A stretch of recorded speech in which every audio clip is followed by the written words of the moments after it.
Hello दोस्तों, correct usage in English के series में आपका स्वागत है। आज की वीडियो के लिए मैं लेके आया हूँ correct usage in English book से एक छोटा सा कंटेंट जिसमें हम लोग पढ़ेंगे ऑलरेडी, येट और स्टिल के बारे में। ओके, पहले ऑलरेडी और येट को समझ लेते हैं।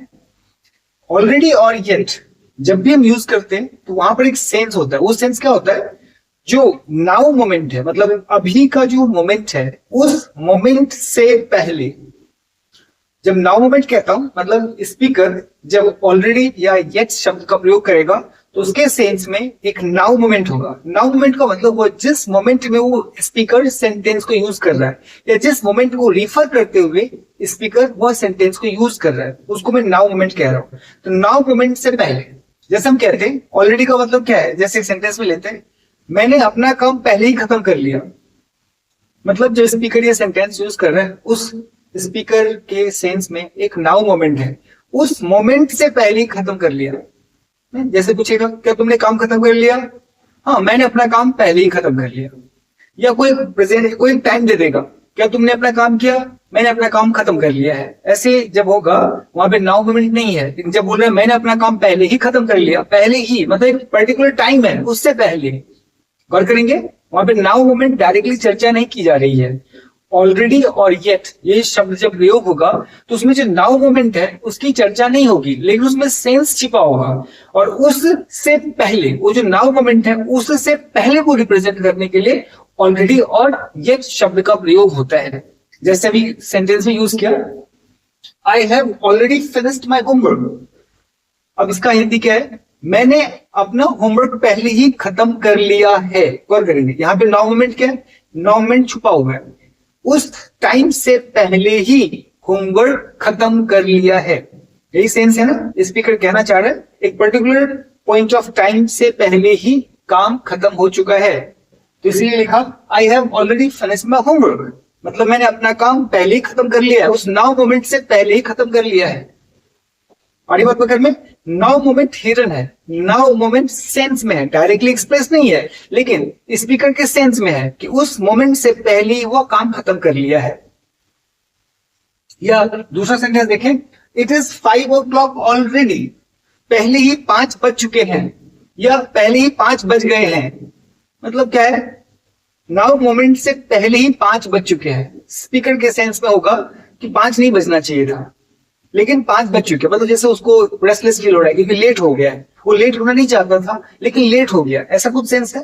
जब कहते हैं it is already, it is 5 o'clock already, जब कहते हैं इट इज 5 o'clock ऑलरेडी मतलब पहले ही 5 बज चुके हैं। तो पहले ही मतलब क्या? एक नाउ मोमेंट है, नाउ मोमेंट से पहले ही 5 बज गए हैं या 5 बज चुके हैं। मतलब स्पीकर लेट नहीं होना चाहता तो उसी को एक्सप्रेस कर रहा है कि 5 पहले बज चुके हैं, मतलब 5 नहीं बजना चाहिए था, ऐसा कुछ सेंस है। तो नाउ मोमेंट से पहले को रिप्रेजेंट अगर करना हो तो आप ऑलरेडी का प्रयोग करेंगे। तो क्लियर है? अब जरा सोचें कि पॉजिटिव सेंटेंस में आप ऑलरेडी शब्द का प्रयोग कर रहे हैं, हिंदी में पहले ही या भी, इस सेंस में भी में पहले ही, सॉरी, हिंदी में आप नाउ मोमेंट से पहले को एक्सप्रेस करने के लिए ऑलरेडी शब्द का प्रयोग कर। अब सेंटेंस को नेगेटिव बना देते हैं। जैसे वह, नाउ मोमेंट के लिए मैं अब तक प्रयोग करूंगा, वह अब तक नहीं आया है। क्या इस सेंटेंस में ऑलरेडी लगाया जा सकता है? जरा सोचिए, वह नाउ मोमेंट मतलब अब तक, वह अब तक नहीं आया है। He has not arrived already. Sense लगता है कुछ अजीब सा लगता है ना, मतलब ये गलत है। कहने का मतलब मैं बता रहा हूं कि ऑलरेडी क्यों नहीं लगेगा। ही हैज नॉट कम या he has not arrived already, ये गलत सेंटेंस है। नेगेटिव सेंटेंस में ऑलरेडी लगेगा ही नहीं। नेगेटिव सेंटेंस में इसी ऑलरेडी के सेंस को एक्सप्रेस करने के लिए हम येट का प्रयोग करते हैं। अब यहां पर ये जो सेंटेंस है he has not arrived already, ये गलत सेंटेंस है। इस ऑलरेडी की जगह पे येट वर्ड यूज कर दीजिए। He has not arrived yet, मतलब इस मोमेंट से पहले तक वह नहीं आया है। He has not arrived yet, ये राइट सेंटेंस है। अब गौर करेंगे तो नेगेटिव सेंटेंस था, he has not लगा हुआ है, तो नेगेटिव सेंटेंस में ऑलरेडी का प्रयोग नहीं होगा, उसके जगह पे yet का प्रयोग होगा। ये मैं बताना चाह रहा था। एक और सेंटेंस लेते हैं, इंट्रोगेटिव सेंटेंस, मतलब प्रश्नवाचक।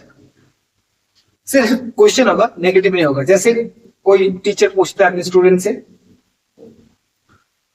तुमने काम अब तक खत्म कर लिया है, या क्या तुमने अब तक काम खत्म कर लिया है ना?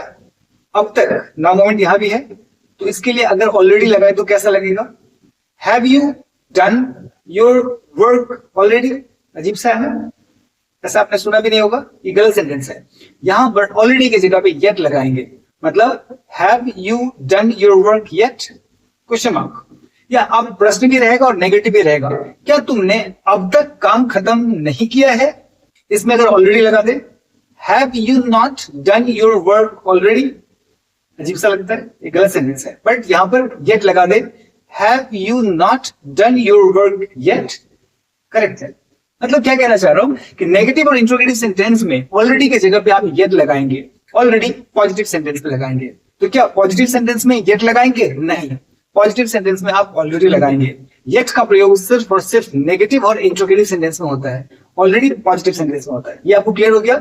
नाउ मोमेंट से पहले को रिप्रेजेंट करने के लिए दो वर्ड है, ऑलरेडी और येट। ऑलरेडी पॉजिटिव सेंटेंस में यूज होता है, येट नेगेटिव और इंट्रोगेटिव सेंटेंस में यूज होता है। अब क्वेश्चन आता है कि इसको सेंटेंस में रखेंगे कहां पे? ऑलरेडी के लिए दो ऑप्शन है। ऑलरेडी को आप या तो सेंटेंस के लास्ट में रख सकते हैं, जैसे सेंटेंस में है it is 5 o'clock already, already sentence के लास्ट में है, करेक्ट है। या फिर ऑलरेडी को आप मेन वर्ब से पहले और ऑक्सिलियरी वर्ब के बाद रख सकते हैं, जैसे यहां पर है I have already finished my homework. ये फिनिश्ड मेन वर्ब है, हैव ऑक्सिलियरी वर्ब है, और मेन वर्ब से पहले और ऑक्सिलियरी वर्ब से पहले ऑलरेडी आए हैं। तो ऑलरेडी के लिए दो पॉसिबिलिटीज है, एक तो मेन वर्ब और मेन वर्ब से पहले ऑक्सिलियरी वर्ब के बाद, दूसरा सेंटेंस के लास्ट में। लेकिन जब बात येट के यूसेज की आएगी तो येट सेंटेंस के हमेशा लास्ट में यूज होता है। अब जैसे सेंटेंस देखें, have you done your homework yet, last में आया ना येट, सेंटेंस के लास्ट में क्वेश्चन स्टेटमेंट है। He has not arrived yet, यहां भी येट लास्ट में आया है, ये एक नेगेटिव सेंटेंस है। तो येट को हमेशा सेंटेंस के लास्ट में रखेंगे, और ऑलरेडी को आप सेंटेंस के बीच में भी रख सकते हैं, मतलब मेन वर्ब से पहले और ऑक्सिलरी वर्ब के बाद, और ऑलरेडी को सेंटेंस के लास्ट में भी रख सकते हैं। ये डिपेंडिंग अपॉन द सेंस, तो पॉसिबिलिटी ऑलरेडी के लिए, बट येट के लिए एक ही पॉसिबिलिटी है, सेंटेंस के लास्ट में। अब बात आ गई तीसरे वर्ब की, स्टिल। स्टिल का क्या मतलब है? देखिए, स्टिल का मतलब होता है कंटिन्यूइंग अंटिल नाउ। ये भी नाउ मोमेंट से रिलेटेड है। पहले वाला जो ऑलरेडी और येट था उसमें टेंस था नाउ मोमेंट से पहले, लेकिन जब स्टिल की बात कर रहे हैं तो यहां पर नाउ मोमेंट में कोई काम चल रहा है जिसे या तो फिनिश हो जाना चाहिए था बट फिनिश नहीं हो पाया। अब गौर करेंगे, यहां पर ना स्टिल वर्ड का यूज एम्फेसाइज करने के लिए होता है कि कोई काम को फिनिश हो जाना चाहिए था लेकिन वो फिनिश नहीं हुआ, और जिस मोमेंट में स्पीकर स्टेटमेंट को यूज कर रहा है उस मोमेंट में भी वो काम चल रहा है, माने कंटिन्यूएशन में है। जैसे उदाहरण के तौर पे लेते हैं, I am still working on my project. क्या मतलब है? इस प्रोजेक्ट पे मैं अभी भी काम कर रहा हूं। सेंटेंस जब यूज कर रहा है तब स्पीकर के सेंस में है कि ये काम को खत्म हो जाना चाहिए था लेकिन काम किसी भी कारण से खत्म नहीं हुआ, और इस नाउ मोमेंट में भी काम चल रहा है, इसलिए लिखा I am still working on my project. I am still working on my project. तो स्टिल यहां पे क्या बता रहा है? नाउ मोमेंट में कंटिन्यूएशन हो रहा है।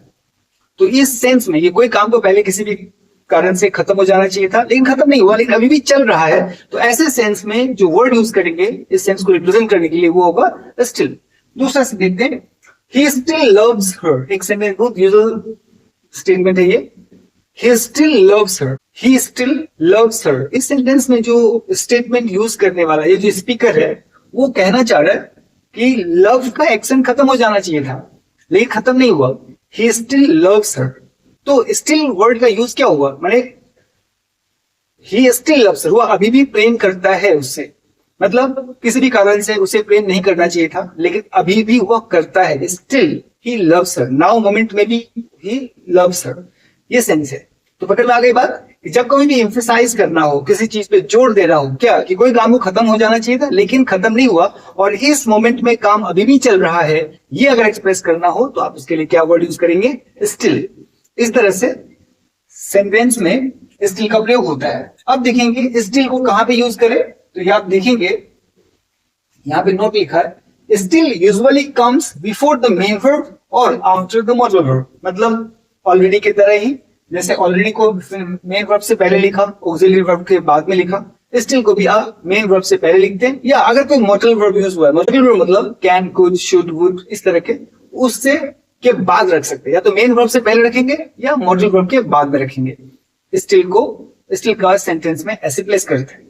इस तरह से हमने ऑलरेडी, स्टिल और येट का करेक्ट यूजेस इन इंग्लिश में देखा। मतलब इंग्लिश में इस तरह से इनको करेक्टली यूज किया जाता है।